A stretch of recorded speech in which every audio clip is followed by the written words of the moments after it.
1796 এর পর 2024 এতদিন ধরে লুকিয়েছিল, আর লুকিয়েছিল এই বাংলাতেই। কেউ তার খোঁজ পায়নি, আচমকাই ধরা দিল সে। কি ভাবছেন কার কথা বলছি? এটা একটা সাপ, এক বিশেষ প্রজাতির সাপ। দীর্ঘ 228 বছর পর মুর্শিদাবাদে দেখা মিলল বিরল প্রজাতির এই সাপ। কিন্তু কোন সাপ, কেমন দেখতে তাকে, সব বলবো এই গুরুত্বপূর্ণ প্রতিবেদন শেষ অবধি দেখুন। আমি দীপেন্দু, দ্য নিউজ বাংলা লাইভে আপনাদের স্বাগত জানাই। ইংরাজি নাম ইন্ডিয়ান স্যান্ড স্নেক, ল্যাটিন ভাষায় স্যামোফিস কন্ডেনারুস, যেটা বিজ্ঞানসম্মত নাম। বুধবার দুপুরে ফারাক্কার 2 নম্বর নিশিন্দা কলোনিতে এই সাপটাকে প্রথম দেখা যায়। বাড়ির উঠোনে মাটির গর্তে সাপটা লুকিয়েছিল। গ্রামের সকলেই অচেনা এই সাপটাকে দেখে অবাক হয়ে যান। খবর দেওয়া হয় সর্প বিশারদ প্রলয় চট্টোপাধ্যায়কে। তিনি খবর পেয়ে গ্রামে গিয়ে উদ্ধার করেন সেটাকে।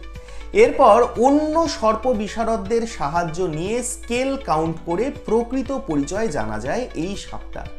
প্রলয় জানান সাপটার পেটের তলার হলুদ, সাদা ও গায়ের উপরে বাদামি রঙের দাগ রয়েছে। প্রাথমিকভাবে সেটাকে নির্বিষ বেত আছড়া সাপ বলে মনে হচ্ছিল, কিন্তু খুঁটিয়ে দেখতেই ফারাক চোখে পড়ে।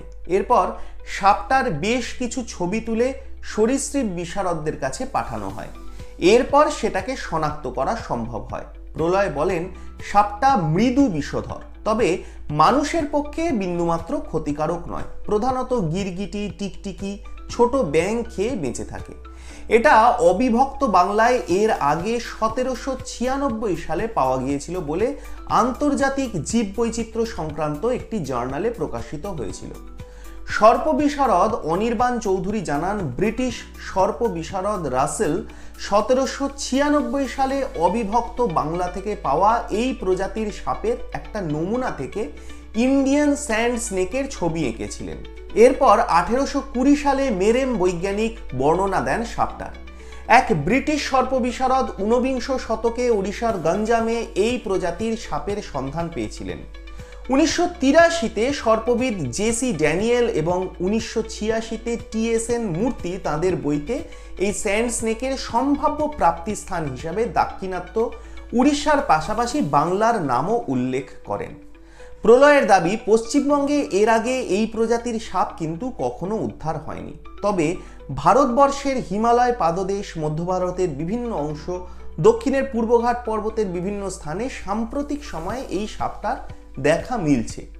2017-এ বাংলাদেশেও প্রথমবারের জন্য পাওয়া গিয়েছিল এই সাপকে। উদ্ধার করা সাপটাকে যেখানে উদ্ধার করা হয়েছিল সেই স্থানের কাছেই ছেড়ে দেওয়া হয় বলে প্রলয় জানান। তিনি বলেন বিরল প্রজাতির এই সাপটাকে বংশবৃদ্ধির সুযোগ দেওয়ার জন্য স্থানান্তরিত না করে তার প্রাকৃতিক পরিবেশে ছেড়ে দেওয়া উচিত ছিল। বাড়ির লোকজন প্রাথমিকভাবে রাজি না হলেও সাপটা নির্বিষ শোনার পর এবং সেটা যে বিরল সেটা জানার পর ওরাই বাড়ির পাশে ছাড়ার অনুরোধ করেন। সাপটাকে রক্ষা করার প্রতিশ্রুতিও দেন তারা। আপনারা দেখেছেন নাকি এই সাপ?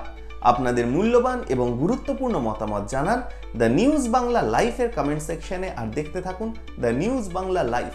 দুর্নীতি রাজনীতির বাইরে এই ধরনের সব খবর জানতে চোখ রাখুন কেবলমাত্র দ্য নিউজ বাংলা লাইফে।